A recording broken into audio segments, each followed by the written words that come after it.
Bismillahirrahmanirrahim. Assalamualaikum warahmatullahi wabarakatuh. Salah satu dari strategi marketing yang kita kenal itu kan ada 3 ya. Yang pertama kan ada direct selling, penjualan langsung kepada konsumen ya. Kemudian juga ada yang disebut dengan sistem retail. Retail itu eceran.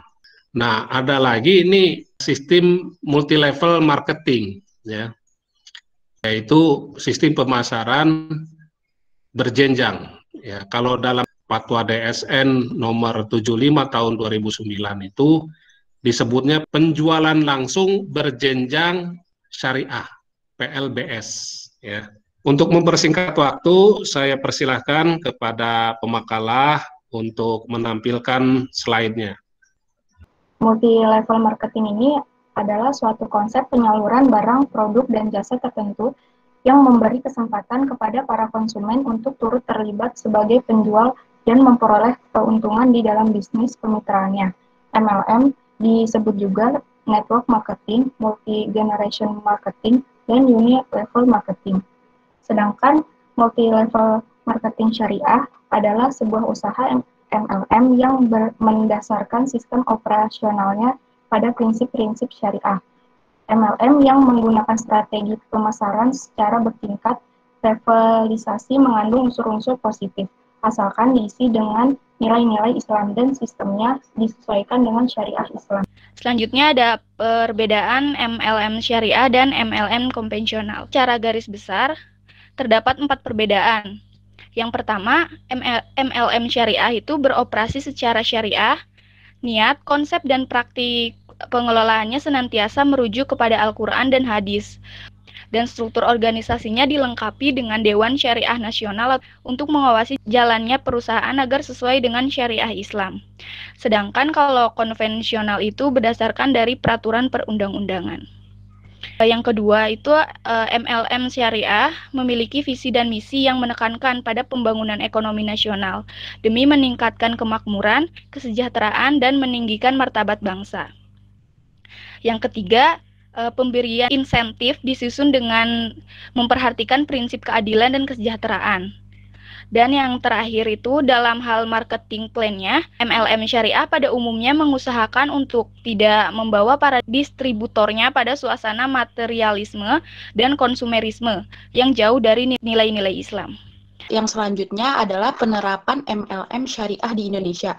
Dewan Syariah Nasional Majelis Ulama Indonesia atau DSN MUI menyampaikan hingga saat ini ada 9 perusahaan penjualan langsung yang telah mengantongi sertifikat halal. Menurut situs DSN MUI terkait PLBS, perusahaan MLM dengan sertifikasi halal tersebut diantaranya ada PT Herba Penawar Al-Wahida Indonesia, PT Singalangit Jaya atau TIENS, PT Nusantara Sukses Lalu, PT Kaling Nusantara, PT UFO BKB Syariah, PT Momen Global Internasional, PT Veritas Sentosa Internasional atau yang dikenal dengan Python. Pertanyaannya yaitu bagaimanakah hukum negara yang berlaku dan bagaimana solusi yang tepat untuk menghindari penipuan MLM. Menurut saya berdasarkan ciri-ciri atau kriteria MLM yang terbaik, terpercaya, dan syariah tertuang dalam fatwa yang sudah dijelaskan tadi di PPT, yaitu Fatwa DSN nomor 75/DSN MUI/7 tahun 2009 tentang PLBS atau penjualan langsung berjenjang syariah. Fatwa DSN MUI sendiri ini menjelaskan tentang 12 ciri bisnis MLM syariah yang baik dan halal, di mana pada poin ke-12 dijelaskan bahwa tidak boleh melakukan kegiatan money game karena money game sendiri tidak berbeda dengan judi sehingga hal tersebut haram. Berdasarkan Undang-Undang Nomor 7 Tahun 2014 tentang perdagangan dalam pasal 105 Undang-Undang Perdagangan tersebut, pelaku usaha distribusi yang menerapkan sistem skema piramida termasuk money game dalam mendistribusikan barang bisa dipidana 10 tahun penjara atau denda paling banyak sebesar 10 miliar karena merugikan konsumen. Nah, apa saja hal-hal untuk mencegah agar kita tidak terjebak dalam money game tersebut? Yang pertama, analisa terlebih dahulu nih secara jernih apakah sistem bisnis yang ditawarkan ini mengandung unsur riba, gharar, dan hal-hal lain yang dilarang atau di dalam Islam atau tidak. Perhatikan juga akadnya jelas atau tidak. Jangan mudah terpengaruh dengan tawaran keuntungan yang menggiurkan sehingga melupakan aspek syar'inya. Yang kedua, lihat bisnis tersebut secara rasional, masuk akal atau tidak. Jadilah pebisnis yang rasional dan logis, persis sebagaimana yang dicontohkan oleh Rasulullah Shallallahu Alaihi Wasallam. Ketiga, perhatikan pula aspek regulasinya. Perusahaan yang menawarkan bisnis tersebut harus jelas kedudukannya secara hukum. Regulasinya itu Peraturan Menteri Perdagangan Nomor 32 Tahun 2008 tentang penyelenggaraan kegiatan usaha perdagangan dengan sistem penjualan langsung. Harus mendapatkan izin usaha dari Kementerian Perdagangan. Kemudian mendapatkan persetujuan dari Asosiasi Penjualan Langsung Berjenjang atau yang disebut dengan APLI. Tujuannya sebetulnya untuk melindungi kepentingan para pelaku usaha maupun juga para konsumen. Kalau misalnya bisnis yang dijalankan itu berdasarkan syariah, ya tentu harus mendapatkan sertifikat kesesuaian syariah dari DSN MUI, ya, untuk memastikan bahwa produk yang diperjualbelikan ataupun jasa yang diperdagangkan itu telah memenuhi aspek syariahnya, gitu. Seperti yang dijalankan oleh beberapa MLM syariah yang tadi disebutkan, ada Keling, ada TNC, kemudian ada UFO, ya, kemudian juga ada Herbal, ya, ada PT Wahida dan yang lain-lain gitu. Nah, itu kan sudah mendapatkan sertifikasi dari DSN MUI. Yang dibolehkan dalam multi level marketing syariah itu adalah sistem reseller, ya, atau sering disebutnya itu stokis, ya. Jadi dia mendapatkan komisi atas prestasinya menjual produk sesuai dengan target penjualan. Jadi tidak ada itu multi level marketing syariah berdasarkan sistem piramid itu tadi, ya. Karena kalau sistem piramid itu kan yang diuntungkan sebetulnya hanya di atasnya aja gitu. Kalau misalkan yang di atas itu cuma nerima dana saja, sementara yang kerja itu adalah anggota yang ada di bawahnya gitu. Nah, itu tentu kan nggak sesuai. Saya ingin menjawab pertanyaan dari Rahmadini. Pertanyaannya, apa perbedaan antara bisnis MLM dengan money game? Lalu bagaimana cara membedakan hal tersebut agar kita tidak mudah tertipu atau tergiur dengan bujukan-bujukan mereka di era sekarang? Seperti tadi sebelumnya kan sudah dijelasin oleh Pak Ade mengenai money game dan MLM. Di sini saya ingin sedikit menambahkan bahwa menurut Asosiasi Penjualan Langsung Indonesia, perbedaan mendasar bisnis MLM dengan money game itu yang pertama, setiap perusahaan MLM harus memiliki surat izin usaha penjualan langsung dan izin edar produk dari BPOM, Depkes, dan sebagainya. Sedangkan money game itu tidak. Yang kedua, setiap perusahaan MLM harus memiliki produk yang diperdagangkan. Yang ketiga, skema bisnis harus ditekankan pada penjualan produk. Sedangkan kalau money game itu berdasarkan peringkat. Yang keempat, pembayaran komisi dibayarkan berdasarkan penjualan produk dan bukan pada kuantitas rekrutmen. Yang kelima, anggota atau member dalam MLM masih bisa mendapatkan penghasilan dari penjualan produk meski tanpa melakukan rekrutmen. Yang keenam, setiap perusahaan MLM mempunyai sistem pengembalian produk yang rasional. Yang ketujuh, setiap produk yang diperdagangkan perusahaan MLM memiliki nilai pasar yang wajar. Sedangkan kalau money game biasanya itu harganya dinaikkan seperti itu. Dan yang terakhir, setiap produk yang diperdagangkan perusahaan MLM harus memiliki nilai lebih sehingga menarik untuk dibeli. Kemudian cara agar kita tidak terbujuk dan tertipu terhadap bisnis dari money game itu, maka kita harus mengetahui ciri-ciri dari praktik money game tersebut. Ciri-ciri praktik bisnis money game itu bisa ditemukan dalam laman resmi Satuan Tugas Waspada Investasi Otoritas Jasa Keuangan atau OJK. Di situ ada 5 ciri bisnis dengan skema money game. Yang pertama, bisnis itu tidak memiliki produk untuk dijual.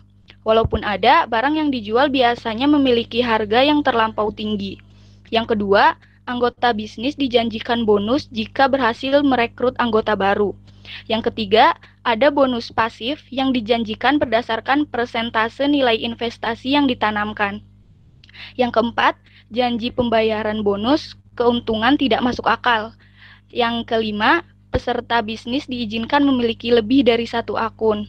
Dan yang terakhir itu, perusahaan yang menjalankan bisnis dengan skema piramida tidak memiliki izin yang sesuai. Mereka tidak punya surat izin usaha penjualan langsung yang dikeluarkan pemerintah.